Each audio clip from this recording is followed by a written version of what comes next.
Hello everyone, मी रोहिणी. माझ्या चॅनलमध्ये तुमचे स्वागत आहे.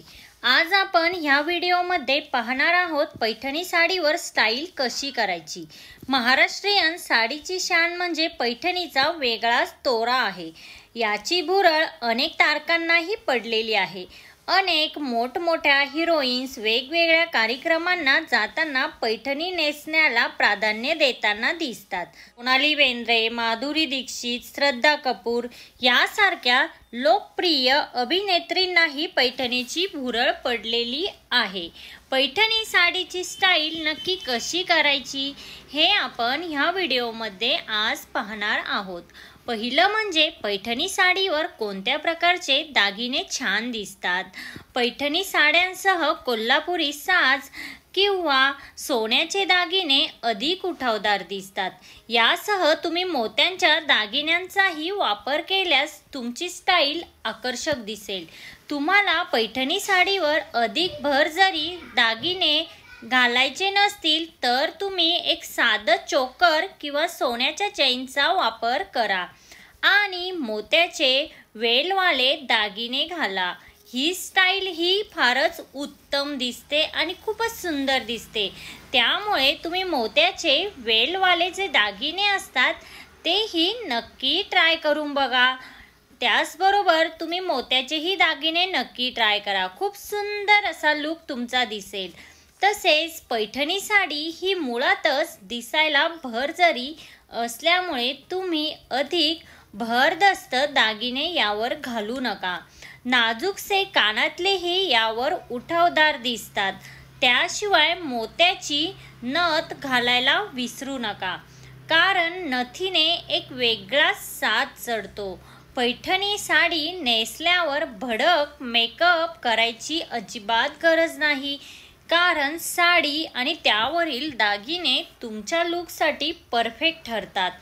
आता पैठणी साडीवर हेअरस्टाईल कशी करायची हा प्रश्न तर भरपूर साऱ्या लेडीजला पडतो. आपण पैठणी साडी तर नेसत असतो, बट आपण हेअरस्टाईल ही कशी करावी? तर पैठणी साडीवर पारंपरिक लुक अधिक शोभून दिसतो. त्यामुळे कोणतेही लग्न अथवा प्रोग्राममध्ये तुम्ही पैठणी साडी नेसणार असाल तर तुम्ही त्यावर अंबाडा आणि गजरा हा नक्की ट्राय करा. महाराष्ट्रीयन नवरी सहसा ही हेअरस्टाईल निवडतात आणि ही अधिक उठावदार आणि आकर्षकही दिसते. तुमचा चेहरा थोडा जाडसर आणि गोलाकार असेल तर तुम्ही मेसी बनचा वापर करा, जेणेकरून तुमच्या चेहऱ्यापेक्षा तुमच्या हेअरस्टाईलकडे लोकांचे अधिक लक्ष जाईल. आता पैठणी साडीवर ब्लाऊजची फॅशन कशी करावी? तुम्ही तुमच्या आवडीप्रमाणे ब्लाऊजच्या डिझाईन्स नेहमीच बनवत असता, राईट? पैठणी साडीसह तुम्ही ब्लाऊजच्या डिझाईन्स पारंपरिक अथवा ट्रॅडिशनल ठेवण्याचा प्रयत्न करा. पैठणी साडीचे रंग हे अधिक गडद आणि आकर्षक असतात. तसेच तुम्ही ब्लाऊजचे नेक आणि बॅक डिझाईन्ससह वेगवेगळे प्रयोग करू शकता. पण पैठणीमध्ये 3/4 अथवा फुल स्लीव्ज ब्लाऊज अधिकच शोभून दिसतात. लग्नासाठी ब्लाऊज शिवत असाल तर तुम्ही डिझायनर ब्लाऊज घेतला तरी त्याला काहीसा पारंपरिक टच देण्याचा प्रयत्न करा, जेणेकरून तुम्ही अधिक सुंदर दिसाल. जर तुम्ही लग्नामध्ये पैठणी साडी नेसणार असाल तर पैठणी साडीसह तुम्हाला दुपट्टा किंवा शेला घेऊन त्यावर शोभा अधिक वाढवता येईल.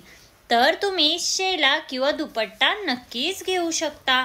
पैठणी साडी जर नऊवारी असेल तर त्यावर शेला अधिक सुंदर दिसतो.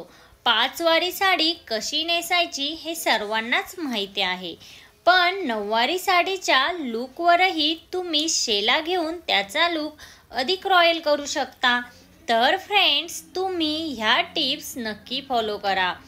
साडीचा ट्रेंड कधीही जुना होत नाही. त्यामुळे तुम्ही पैठणी साड्या किंवा हँडलूम साड्या तुम्हाला आवडत असल्यास अशा पद्धतीने स्टाईल करा. तुम्हाला अधिक माहिती पाहिजे असेल तर कमेंट देखील करू शकता.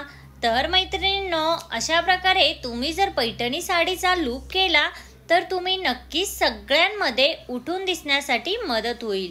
आजच्या व्हिडिओमध्ये इतकंच. आजचा व्हिडिओ हा तुम्हाला कसा वाटला?